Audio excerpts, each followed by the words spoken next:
그래서 우선 제가 세 번째 퍼즐 두 개를 말씀드렸던 것은 공장의 이슈. 그래서 멕시코 공장만 짓는 게 아니라 아마 여러 군데 더 질 거예요. 그렇겠죠. 2천만 대를 만들려면 여러 번 더 져야 되고. 여기서 갑자기 궁금한 거.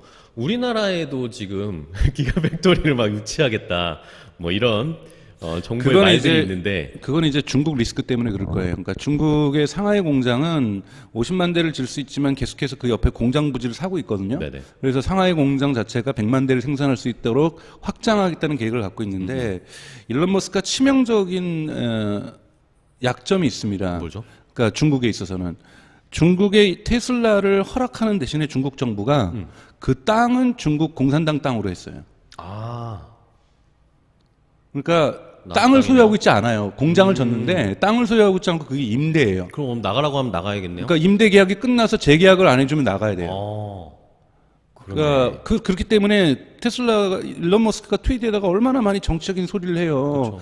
그렇죠. 저건 민주주의도 아니다, 뭐다, 거의 뭐 헛소리 수준으로까지 저는 한다고 보는데 그런데 중국 정부에 대해서는 단 한마디도 한 적 없습니다, 지금까지. 그런가요? 네, 그런 중국에 대해서는 단 한마디의 불만도 얘기하지 않고 있어요. 그 이유는 중국에서의 테슬라의 입지를 강화시키려고 하는 의도인 거죠. 그리고 기본적으로 테슬라 상하이 기가팩토리가 이러한 땅은 중국 공산당이 소유하고 있는 기가 막힌 조건을 가지고 있다는 거죠. 이러한 지정학적 위험 요소가 만약에 근데 중국 시장 놓치고 싶어 하지 않아요. 여러분 퀴즈 하나 낼게요. 네. 신차 시장 중에서 가장 큰 시장은 어디일까요? 1. 중국, 2. 유럽, 3. 미국. 신차. 네. 신차 시장. 네. 중국이 아닐까요? 중국이에요. 그죠? 미국보다 많습니다. 그러니까 1,700만 대에서 1,800만 대까지 팔리는 그리고 미국이 한 1,500만 대에서 1,600만 대 팔리고 유럽이 1,400에서 1,500만 대 팔려요.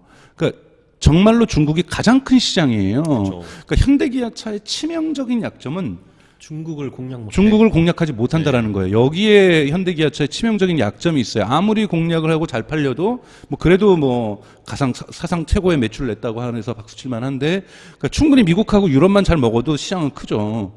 근데 중국은 진출하지 못하고 있다는 거고 테슬라는 지금 이걸 받쳐주고 있는 이유가 중국에서 어느 정도의 BYD에 지금 역전당하긴 했지만 어느 정도 이걸 잡아주고 있다는 거죠. 근데 중국에서 이러한 지정학적인 위험성들이 있으니까 뭐 대만하고 중국하고 저는 전쟁한다는 가능성은 매우 낮다고 보는데 거의 제로에 가깝다고 보는데 그래도 그 가능성은 있으니까 그랬을 경우에 중국 공장, 상하이 공장을 대체해 줄 수 있는 공장을 한국에다 만들 수 있다는 썰이죠, 그거는. 그렇죠. 그 썰이기 때문에 저는 테슬라가 한국에다 공장 당장 만들 이유는 현재는 없다고 봅니다. 예를 들면은 멕시코를 만들었고 필요하다면 러시아를 만드는 거고, 러시아가 아니라 브라질을 만드는 거고, 그 다음에는 인도에다가 만드는 것들, 좀 이렇게 그 지역에다가 현지화하려고 하는 이런 흐름으로 또는 인도네시아, 그래서 인도네시아, 인도, 브라질이 다음 후보가 될 수가 있다고 저는 생각이 듭니다. 또는 유럽에다가 지금 베를린에만 공장을 전하는데 동유럽에 하나를 더 짓는다든지 좀 이런 식의 어떤 공장 확장들을 이어갈 거라고 저는 생각이 들고 또 하나는 단일 공장, 텍사스 공장이라든지 상하이 공장의 부지를 확대하면서 베를린 공장의 부지를 확대하면서 생산량을 거기서 높인다든지 좀 이런 식 방향으로 공장을 재편할 것 같고요. 아쉽지만 우리나라에는 올 가능성이 크지 않다라고.